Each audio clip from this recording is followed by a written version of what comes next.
ओम नमः शिवाय दोस्तों के पहले के एपिसोड में पार्ट 1 में जब मैंने अमरनाथ की डिटेल्स आप लोगों को दी थी तो उस समय हमने जाना कि आप आरएफआईडी कार्ड कहाँ से बनवा सकते हैं। सवाल ये आता है कि आरएफआईडी कार्ड बनवाना कब होता है। बिल्कुल भी टेंशन नहीं लीजिए, आरएफआईडी कार्ड आपको अभी नहीं बनवाना है।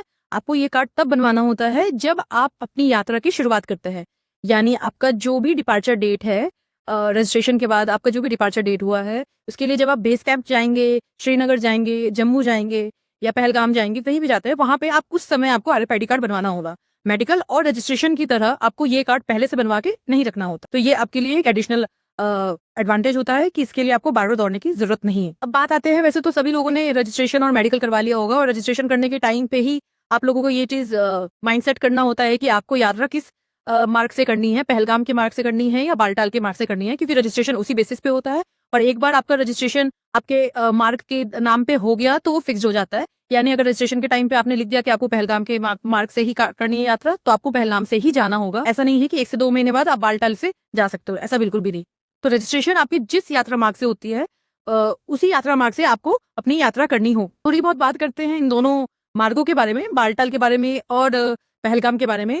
तो दोनों मार्गों में बहुत अंतर है। बालटाल का जो मार्ग है वो आपका लगभग 1 दिन का है, क्योंकि वो टोटल मार्ग आपका 15 किलोमीटर तक का ही होता है, 14 से 16 किलोमीटर के बीच में ही होता है।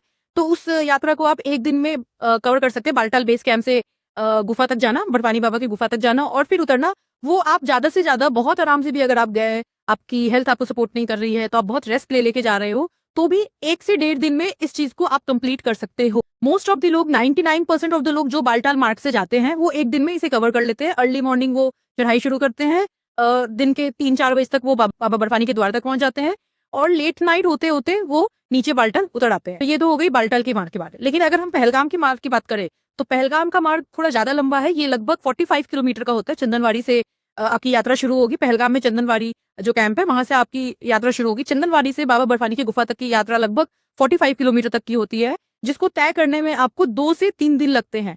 अगर आप बिल्कुल भी ट्रैकिंग नहीं करते हैं, अगर आपका ये फर्स्ट टाइम है कि आप कोई ट्रैक कर रहे हो, उसके बाद अमरनाथ भी आप पहली बार जा रहे हो, मेटाबॉलिज्म का थोड़ा सा इशू है, तो आप इस यात्रा को 3 दिन में पहलगाम के द्वारा 3 दिन में कंप्लीट कीजिएगा। लेकिन अगर आप यूज टू हैं अमरनाथ आने जाने के लिए या ट्रैकिंग के लिए या वैष्णो देवी वगैरह, केदारनाथ वगैरह आप आते जाते रहते हो, आप ट्रैकिंग के लिए बहुत ज्यादा यूज टू हो, तो आप इस मार्ग को लगभग 2 दिन में कंप्लीट कीजिएगा। यानी आप अर्ली मॉर्निंग अगर शुरू करते हैं तो एक पूरे दिन आपको चलना है, रात को आपको शिविर में ठहरना है, वहां पे शिविर ठहरने की सुविधा होती है, वहां ठहरना होगा। अगले दिन आप दोबारा चढ़ाई शुरू करेंगे एंड दोपहर होते होते आपको दर्शन हो जाएंगे। तो इस तरह से आप 2 दिन में भी कंप्लीट कर सकते हो। ये डिपेंड करता है कंप्लीटली आपकी चाल के ऊपर और आपके हेल्थ के ऊपर। ये भी बात आप लोगों के लिए जानना बहुत जरूरी है कि अमरनाथ यात्रा जो भी यात्री करते हैं, मोस्ट ऑफ द यात्री पहलगाम के द्वारा ही इस रास्ता को लेते हैं। इसके 2 मुख्य कारण हैं। सबसे पहला कारण तो ये है कि पहलगाम यात्रा, अमरनाथ यात्रा पहलगाम के थ्रू करने का वजह था, कहानी है जो कथा कही जाती है भगवान भोलेनाथ की और पार्वती जी की। तो ऐसा माना जाता है कि भगवान भोलेनाथ ने भी पहलगाम से ही अपनी यात्रा की थी और बाबा की गुफा के पास जाके वहां पे उन्होंने माता पार्वती को अपनी कहानी पूरी सुनाई। इसलिए भी ये पहला कारण तो ये है कि पहलगाम से लोग ज्यादातर यात्रा करते हैं। और यही वजह है कि ऐसा भी कहा जाता है, कथा में ही ऐसा भी माना जाता है कि बालटाल मार्ग जो है वो राक्षसों का मात्र है। ये कथा में कहा जाता है, बाकी सबकी अपनी श्रद्धा है। मैं पहले ही आप लोग को डिस्क्लेमर दे रही हूँ कि प्लीज इस पे कोई ऑफेंड मत होइएगा। दूसरा कारण है, पहलगाम मार्ग जो है वो बालटाल के कंपेरिजनली थोड़ा सुगम है, थोड़ा ज्यादा आसान है, क्योंकि बालटाल की जो चढ़ाई है वो बहुत खड़ी चढ़ाई है, बिल्कुल स्ट्रेट चढ़ाई है। प्लस वहां पे लैंडस्लाइड्स बहुत ज्यादा होते हैं, पत्थर बहुत ज्यादा गिरते हैं। आराम करने के लिए, मतलब आप ज्यादा देर रुक नहीं सकते हो। अगर आप चलते चलते काफी ज्यादा थक गए हो तो आप ज्यादा देर वहां बैठ के आराम नहीं कर सकते हो, क्योंकि वो काफी डेंजरस रास्ता हो जाता है, कभी भी कोई भी पत्थर गिर सकता है और चढ़ाई खड़ी होने के कारण सांस काफी ज्यादा फूलती है। तो इस वजह से भी लोग पहलगाम के रास्ते, चंदनवाड़ी के रास्ते यात्रा करते हैं। और मेरा एक पर्सनल पॉइंट ऑफ व्यू और है, मुझे ऐसा लगता है बालटाल के कंपेरिजनली पहलगाम का रास्ता काफी ज्यादा सुंदर नजारों से होते हुए जाता है। जो सीनिक व्यू है वो बहुत औसम है, दिल को सुकून पहुंचाने वाला है। और प्लस ये 2 दिन आपको अपना मी टाइम मिलता है, क्योंकि नेटवर्क कनेक्टिविटी की थोड़ी सी इशू रहती है। लास्ट 3 सालों में तो नेटवर्क अब काफी काम करने लग गया है। कहीं ना कहीं आप मोबाइल से दूर होते हो और आप खुद और भगवान के बीच होते हो। बाबा और आपके बीच में कोई और नहीं होता है। आप पूरा समय खुद को दे रहे होते हैं, आप पूरा समय सिर्फ बाबा को दे रहे होते हैं। तो ये 2 दिन आपको बहुत सुकून से बीतेगा।